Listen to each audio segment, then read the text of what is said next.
दिल्ली की 7 लोकसभा सीटों के लिए मतदान हो चुका है और लेकिन इन 7 सीटों पे किस पार्टी के सांसद संसद में जाएंगे ये जानने के लिए हम पहुंचे हैं मालवीय नगर में मॉर्निंग वॉकर्स के पास। तमाम यहाँ पर महिलाएं हैं और सीनियर सिटीजन्स हैं और यहाँ के रहने वाले लोग हैं। इन सबसे जानेंगे कि आखिरकार इस बार चुनाव होने के बाद यहाँ के जो जनता है उन्होंने किस पार्टी के नुमाइंदों को संसद में भेजने का फैसला किया है। ये बताइए सर, दिल्ली में किस पार्टी के सांसद को आप संसद में भेज रहे हैं? कौन सी पार्टी? ऐसा हम आप पार्टी के सांसद को सोमनाथ भारती जी को भेजना चाहते हैं। अच्छा, आप किसको भेजना चाहते हैं? सोमनाथ भारती को आप पार्टी के सांसद बनेंगे वो। अच्छा, वो जाएंगे। आपको क्या लगता है सर? हमें यही लगता है सोमनाथ भारती का ही। सोमनाथ भारती का संसद जाए। अच्छा, और बाकी आपको क्या लगता है सर? जब से आया मोदी राज, बिलों में घुस गए पत्थरबाज, पाकिस्तान की बज गई बंसी, मोदी के चरणों में पड़ा है चीन। मोदी ने ठाना है पीओ के पाना है, भारत को सुपर पावर जल्दी बनाना है। बोल के जय श्री राम, कमल का बटन दबाओ। बाकी का रह गया। होती थी पत्थरबाजी, पत्थरबाजी होती थी नहीं होती थी, बमबाजी होती थी नहीं होती थी, पत्थरबाजी होती थी, बमबाजी होती थी। कहाँ गए पत्थरबाज, कहाँ गए बमबाज? वो कहाँ पाकिस्तान घुस गया। रोज शीत मारे उल्लंघन, फौजी मर गए। क्यों भाई क्यों? किस लिए? देश के लिए मोदी जरूरी है, ठीक है, बाकी सब कुछ बाद में। मेरा देश सुरक्षित तो मैं सुरक्षित, मैं सुरक्षित तो मेरा परिवार सुरक्षित, मेरा परिवार सुरक्षित तो सब कुछ सुरक्षित। बाकी सब चीजें सेकेंडरी है। वंदे मातरम, मोदी तुम्हें प्रणाम, मोदी तुम्हें प्रणाम। तुम भारत की शान हो मोदी, भारत की पहचान हो मोदी। वंदे मातरम। राष्ट्रहित और राष्ट्र धर्म का तुम कर्तव्य सदा निभाते हो, इसलिए भारत माँ के सच्चे सबूत चौकीदार कहलाते हो। और भी कैसे लोग हैं, इन्होंने तो कह दिया कि संसद के अंदर मोदी जी। आपका क्या कहना है? बिल्कुल मोदी, मोदी जी, मोदी जी, मोदी जी, मोदी जी, मोदी जी ने हमको अंतर्राष्ट्रीय स्तर पे एक हिंदुत्व पढ़ाया और हम लोग एक पहचान बनाई भारतीयों की, तो फिर वो मोदी जी के अलावा कोई नहीं हो सकता। इसलिए हम हमेशा उन्हीं के साथ। महिलाओं का मानना है कि मोदी जी के जो कैंडिडेट्स हैं वो संसद में पहुंचेंगे। आपको क्या लगता है सर? अनडाउटेडली मोदी के बिना कुछ नहीं। मोदी है तो सब मुमकिन है, सब कुछ। देश सुरक्षित है, देश का नाम कितना ऊपर गया है पूरे विश्व भर में। क्या विकास चल रहा है, हर जगह हर आदमी खुश है। प्रत्येक व्यक्ति को छू दिया उसने। कहीं भी चले जाओ आप, किसी गांव में, गलियों में, कस्बों में, कमाल का काम है। और अब दिल्ली की बारी है। दिल्ली में हम 7 सीटें ला रहे हैं और विधानसभा भी आ रही है। 7 सीटें आ रही हैं सर? 7 सीटें आ रही हैं? 7 सीटें आ रही है। हाँ जी, 7 सीटें आ रही हैं सर, बीजेपी को या आम आदमी पार्टी को? 7 सीटें या इससे ज्यादा या कम बात उसकी नहीं है। बात है राष्ट्र की।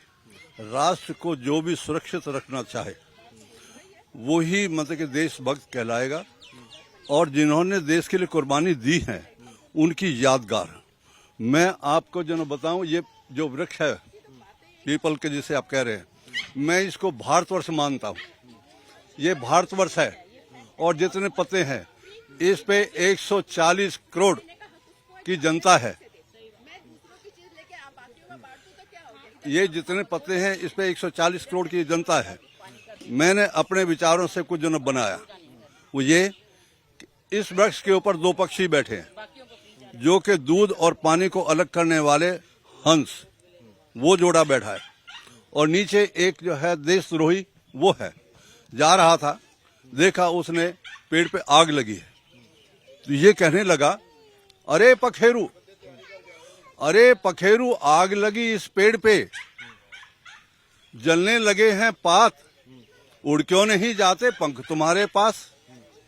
वहां से वो दोनों पक्षी, एक साइड में योगी एक साइड में मोदी, वो अरे खाए फल और फूल इस पेड़ के, गंदे कीने पात, उड़ना हमारा धर्म नहीं, जलेंगे मरेंगे इसी वृक्ष के साथ। चलिए, आपने बता दिया। क्या बीजेपी या आम आदमी पार्टी, किसको कितनी सीट? बीजेपी को 7 सीट आएगी। जो राम को लाए हैं हम उसको लाएंगे। हमारा एक स्लोगन भी है, जो लोग 370 के बारे में सोचा भी नहीं था कि जम्मू जलने लग जाएगी।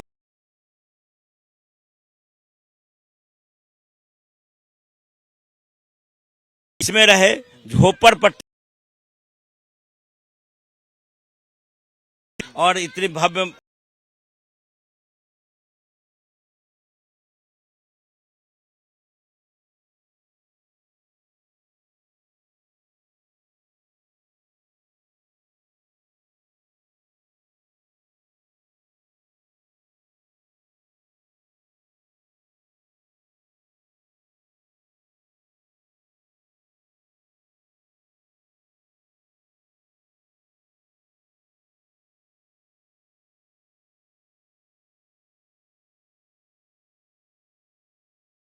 जो लोग मतलब अकबर के समय में भी ज्यादा उनके साथ में जो रहने वाले हिंदू के लोग 70% 80% थे लोग, लेकिन वो लोग ठीक नहीं थे।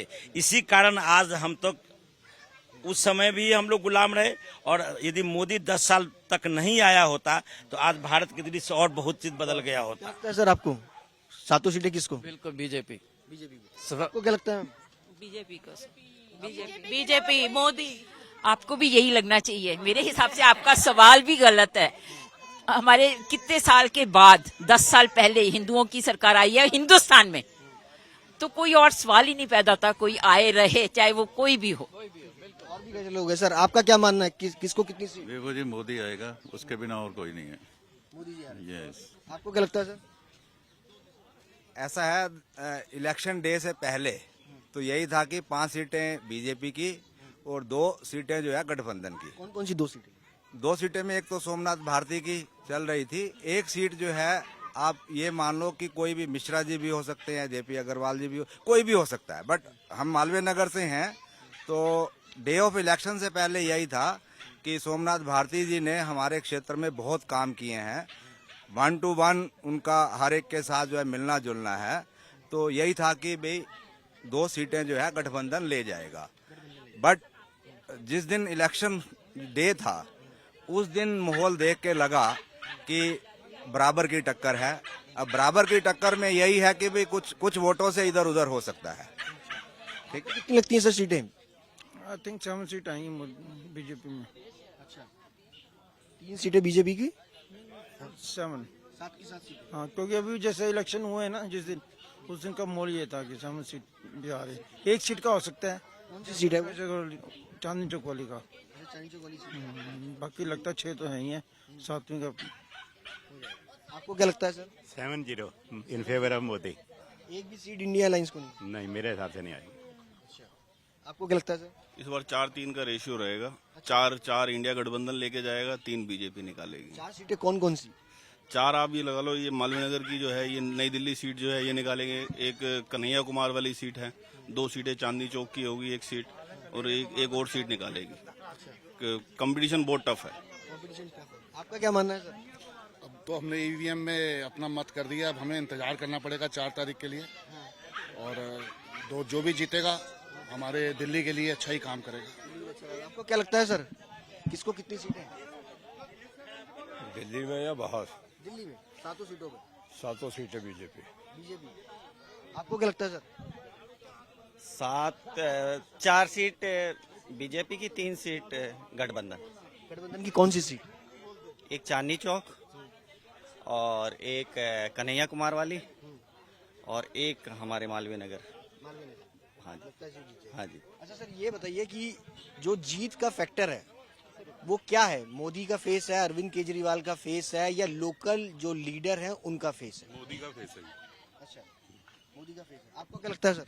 मोदी का फेस है। मोदी का फेस जीत का फैक्टर। आपको क्या लगता है सर?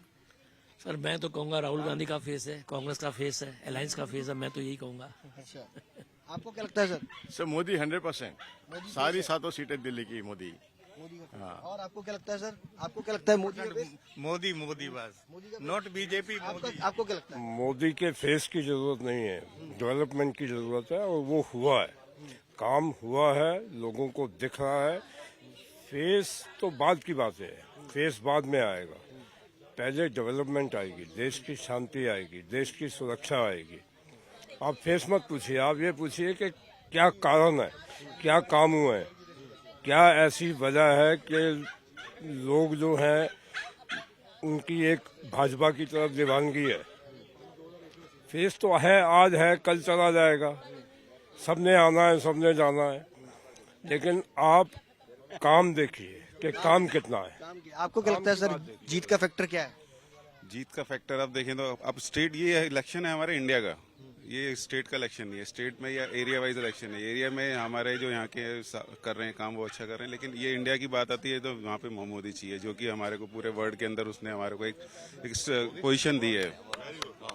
आपका क्या मानना है सर? जी मैं तो ये मानता हूँ कि ये नेशनल लेवल के इलेक्शंस हैं लोकसभा के, तो मोदी जी ने ऑब्वियसली 9-10 साल में जो काम इंडिया का जो इंटरनेशनल लेवल पे जो नाम किया है, जो काम हुए हैं देश में, ऐसी ऐसी चीज़ें हुई हैं जो कभी सोच नहीं सकते थे हम। Article 370 we could have never imagined, Ram Mandir वाला सॉल्व किया उन्होंने, बहुत सारी ऐसी चीज़ें की हैं। Pakistan is nowhere now, China is also on a backfoot. मतलब हम ये कह रहे हैं कि ये काम एक स्ट्रांग लीडर ही कर सकता है, तो इस बार भी मोदी जी आएंगे। आपका क्या मानना है सर? हमारे हिसाब से तो मोदी को ही आना चाहिए। मोदी जी के कारण ना थोड़ी सा एक्सपोजर बेटर हुआ है और कंट्री में डेवलपमेंट तो हुई है, लेकिन प्रॉब्लम क्या है, अपोजिशन आल्सो रिक्वायर्ड स्ट्रांग। यहाँ अपोजिशन में हो क्या रहा है कि झूठ बोलने वालों की बारात लगी बड़ी है, हर बात में झूठ बोलना, हर बात में मक्कारी करना, तो ये अच्छी बात नहीं है। सबको मिल के देश को आगे बढ़ाने की तरफ ध्यान देना चाहिए, जिससे देश आगे बढ़े। जीत का फैक्टर क्या है सर? आएगा मोदी, जीत मोदी की होगी, मोदी आएगा। आपका क्या लगता है सर?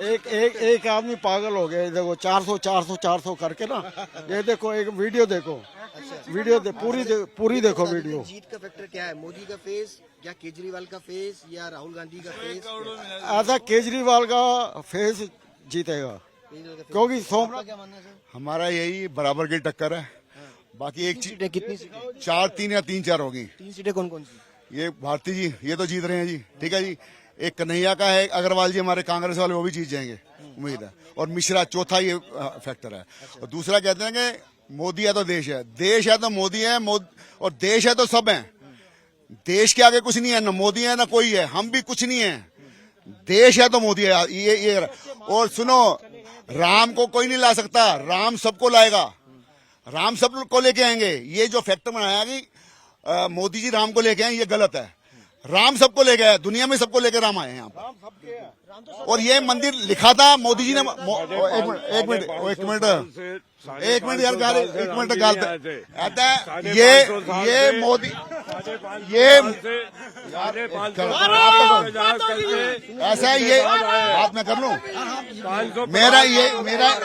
मेरा ये कह रहा है कि मोदी जी के हाथों लिखा था कि मोदी जी के हाथों से फैसला होना है, वो बात ठीक है। ये मोदी जी ने राम का सपोर्ट करा, मंदिर का हम, लेकिन राम को लाए हैं नहीं, राम को मोदी नहीं ला सकते, राम को सब लाए हैं, राम सबको लाया है। बस कोई बताइए, सब्जेक्ट बताइए। ये बताइए कि दिल्ली के अंदर 7 सीटों पर किसके सांसद चुनकर के आप संसद में भेजेंगे? मेरे विचार से 7-0 का रहेगा, 7 बीजेपी की आएंगी और केजरीवाल और कांग्रेस की नहीं आएंगी। चलिए, और भी कई सारे लोग हैं, उनके पास भी चलते हैं। सर बताइए सर। नहीं, मैं कह रहा हूँ आपका भिड़वा इंटरव्यू लेने आया नहीं, किसको कितनी सीटें जो है मिलने वाली हैं? किसको? सब आम आदमी पार्टी के पास सारी। जीत का फैक्टर क्या? कुछ नहीं, अरविंद जो मर्जी मान लो यार। यहाँ सीटों का मुद्दा नहीं है, यहाँ देश का मुद्दा है। इलेक्शन देश के लिए लड़ गए हैं और देश जो जीतेगा वही सामने आएगा। यूक्रेन में आप देखिए, जो बसेस आई थी उनमें इंडिया का झंडा लग कर आया था, उसमें सारे जितने भी बच के आए थे, दोनों तरफ से गोलाबारी बंद हो गई थी। तो ये मेन फैक्टर है, जो मोदी का जो काम है वो बोलता है। आपका क्या मानना है, क्या फैक्टर है सर? मैं ये मानता हूँ कि देखो, ये लोग कहते हैं कि मोदी है तो देश है, हम कहते हैं देश है तो मोदी है, ठीक है। उसके बाद इन्होंने ये नारा दिया है कि राम राम करके जो वोट मांग रहे हैं ना, ये नंबर 1 बात गलत है। और दूसरी बात ये कि हम राम जी को ले आए, राम जी पहले बताइए गए कहाँ थे? राम जी तो सदा ही हमारे साथ हैं, सदा हमारे साथ रहे राम जी। राम जी के नाम पे वोट ना मांगे, पहली बात। दूसरी बात चुप रहो, मैं आपकी तरक्की कर दूंगा, चुप रहो, ठीक है। दूसरी बात, टेंट वाला मामला है, ये केस देखो बहुत पहले से चला आ रहा था। ये मोदी जी की खुशकिस्मती है कि इनके कार्यकाल में ये फैसला आ गया, ठीक है। हाँ यार, बात एक ही बात कि इनकी खुशकिस्मती है कि इनके इनके कार्यकाल में ये हो गया, ठीक है। हम सुप्रीम आप बोलिए, आप बोलिए। गलत क्या बोल रहे हैं? आप गलत बोल रहे हो। मैं ये कह रही हूँ दूसरी गवर्नमेंट भी थी 50 साल, उसने कुछ किया? कुछ नहीं किया, नहीं किया ना। केस चलता ही रहता अगर वो आज होती तो। हाँ जी, हाँ जी, हाँ। जो 50 साल चलता है वो 100 साल भी हो सकता है। तुम्हारी बारे में वो बोल रहे थे। आप क्या कहेंगे सर? सोमनाथ भारती। अच्छा, लगता है कि सोमनाथ भारती एक लोकल फैक्टर है, इसलिए उनको वोट पड़ेगा। चेहरा बोलता है, काम बोलता है। चेहरा बोलता है। आपका क्या मानना है सर? लोकल फैक्टर काम कर रहा है, मोदी का फेस या केजरीवाल का फेस या राहुल गांधी का फेस? ये कर रहा है, मोदी का फेस काम कर रहा है। हाँ जी, ले जाएंगे तो मोदी ले जाएंगे। हाँ हाँ। आपको क्या लगता है सर, किसका फेस काम कर रहा है? सर फेस का तो पता नहीं, स्ट्रेटजी जो है मोदी की बहुत अच्छी है। इंटरनेशनल लेवल पे देश की इज्जत बढ़ी है और काफी अच्छा काम हुआ है देश के हित में, तो हम we are proud of Modi. तो क्या लगता है सर? मैं बचपन से आरएसएस में, मेरे फादर छोड़ के आए थे, मैंने आरएसएस में वो चीज देखी वही मोदी के अंदर देखी। मैं आरएसएस को इतना, मैं 6 ईयर का था, ओनली फर्स्ट ईयर में। मेरा नाम तरुण वर्मा है। तो मेरे को फादर मेरे छोड़ के आए, मेरे को आरएसएस वालों ने वो चीजें सिखाई जो आज मैं जिस स्टेज पे पहुंचा हूँ, सारी देर उन्हीं की है। अगर मोदी पहुंचा है तो आरएसएस से पहुंचा है, अगर उसने मेहनत करी है तो उसी वजह से पहुंचा। चलिए, ये तमाम दिल्ली की। हाँ जी, बताइए। कौन कहता है इस चुनाव में राम मुद्दा नहीं है? मेरे जन्म से राम, मेरे मरण तक राम, मेरे तन में है राम, मेरे मन में है राम। तो राम मुद्दा है, राम जी हमारे पूजनीय हैं, जो राम द्रोही का काम करेंगे। याद है आपको 5 अगस्त 2020 जब मंदिर के निर्माण की नींव पड़ी थी, ये सब विपक्ष वाले काले कपड़े पहन के संसद में आए थे कि नहीं आए थे? ये बता दो हमको। और जब मोदी जी ने, राम मुद्दा था इस चुनाव। बिल्कुल है। सर, क्या फैक्टर रहा चुनाव का इस बार? हम तो कह रहे जब तक मोदी है, जब तक पूरी जिंदगी ये रहना चाहिए। केजरीवाल को पूरी जिंदगी जेल में रहना चाहिए। आपको क्या लगता है सर? देखिए, बैलेंस राजनीति जो है ना, हमें आगे ले जाएगी। मेरा ये मानना है कि विपक्ष भी उतना हमें स्ट्रॉन्ग करके भेजना है। उससे क्या होगा कि जो बहुत ज्यादा कानून में चेंजेज होते हैं, पॉलिसीज में चेंजेज होते हैं, उसका अच्छी तरह डिबेट होके, एनालिसिस निकाल के उसके बाद फैसला हो। तो मेरा यही है। दिल्ली वालों से भी, दिल्ली वाले इमोशनल हो जाते हैं। जैसे पहले बिल्कुल चल रहा था कि भाई बराबर का है, बट डे ऑफ इलेक्शन में फिर ये आ गया कि नहीं, मोदी को ही जिताना है। लोगों का इमोशनल टच हो जाता है दिल्ली वालों का। लेकिन मेरा फिर भी यही मानना है, दिन के माहौल जो है वो बदल गया। हाँ, बदल जाता है। क्या कहना सर? मैं ये कहना चाहता हूँ कि जैसे अगर ऑपोजिशन स्ट्रांग होनी चाहिए, नो डाउट, बट ऑपोजिशन भी एक पार्टी की हो तो एक अलग फैक्टर होता है। और अगर मान लो हम कई सारी पार्टी मिलकर कोएलिशन करके बनाती तो उसमें भी वो आपस में कोई डिसीजन मेकिंग नहीं हो पाती। एक पॉइंट पे अगर मान लो अगर सब लोग आपस में एग्री नहीं कर रहे तो वो भी कुछ नहीं कर पाएंगे। तो एक जो गवर्नमेंट है, मैं ये मानता हूँ कि एक सिंगल अगर लीडरशिप हो तो वो ज्यादा अच्छा होता है। लीडरशिप हो। हमारे साथ एक सीनियर सिटीजन और है, उसके बाद वाइंड अप करेंगे। ये बताइए सर, इस बार चुनाव में किस पार्टी के सांसद चुन करके संसद में जाएंगे? मेरे हिसाब से तो मोदी का जलवा इस वक्त चल रहा है, मोदी को ही आना चाहिए। मोदी जीतेगा इस तरह। मोदी जीतेंगे। तमाम ये दिल्ली वालों का मूड है, जिनका साफ तौर पे कहना है कि इस बार जो जनता का मूड है वो अलग अलग फैक्टर्स के साथ है। आम आदमी पार्टी के साथ भी है, राहुल गांधी के साथ भी है और प्रधानमंत्री नरेंद्र मोदी के साथ भी है। कैमरा पर्सन दीपक बिज के साथ सुशांत मेहरा, दिल्ली, आज तक।